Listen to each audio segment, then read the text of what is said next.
Ocean floor पर पड़ी।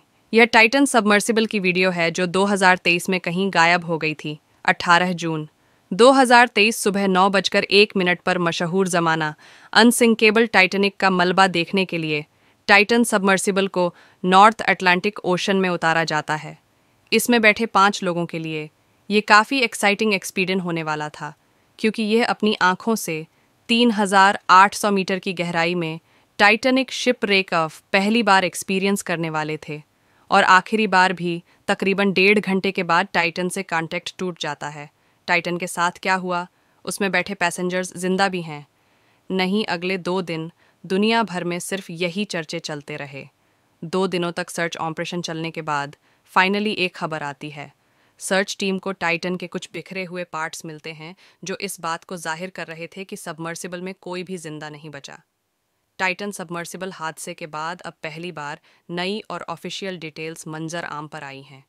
US coast guards ने इन्वेस्टिगेशन के बाद टाइटन और ऊपर खड़ी मदरशिप पोलर प्रिंस के बीच होने वाली बातचीत को पब्लिक कर दिया है। ओशन की गहराई से टाइटन की मदरशिप के साथ क्या क्या बातें होती रहीं, टाइटनिक शिपरेक के पास पहुंचकर उनको क्या कुछ नजर आया, और सिग्नल टूटने से पहले मदरशिप को कौन सा आखिरी हल की वीडियो रिलीज की है जिसको ओशन फ्लोर पे 3,775 मीटर की गहराई में अकेले तनतनहा देखा जा सकता है। ये सबमर्सिबल का पिछला हिस्सा मालूम होता है, जिसका मतलब है कि फटने वाला असल में अगला हिस्सा था, जहां 5 पैसेंजर्स भी बैठे थे। कोस्ट गार्ड्स की तरफ से रिलीज होने वाली दूसरी वीडियो में सबमर्सिबल का अगला हिस्सा भी दिखाया गया है, जो कि पूरी तरह तबाह हालत में है। कार्बन फाइबर के पीसेज ओशन फ्लोर पर बिखरे हुए दिखाई देते हैं। इससे यह बात साबित होती है कि टाइटन का अगला हिस्सा ओशन के प्रेशर से इम्पल हुआ था, यानी पानी का प्रेशर पहले अगले हिस्से में हल को क्रैश करता हुआ घुसा और उसी प्रेशर से पिछला हिस्सा अलग हो गया। समंदर के बॉटम पे यह हिस्सा ढूंढने वाली एक रिमोट कंट्रोल्ड सबमर्सिबल थी, जिसको टाइटन से कांटेक्ट टूटने के 3 दिनों के बाद 22 जून 2023 को पलाजी रिसर्च सर्विसेज की तरफ से भेजा गया था। हैरत अंगेज तौर पे जो टाइटैनिक का मलबा देखने गई थी, उसका खुद का मलबा टाइटैनिक से सिर्फ 1,600 फीट के फासले पर पड़ा हुआ मिला।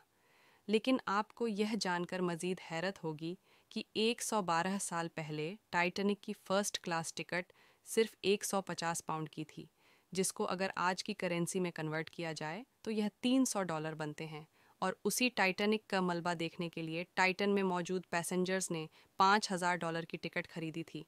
टाइटन जब अटलांटिक ओशन की अंधेरी गहराइयों में जा रही थी तो उसका 1.5 घंटे तक ऊपर खड़ी पोलर प्रिंस के साथ राब्ता बरकरार था।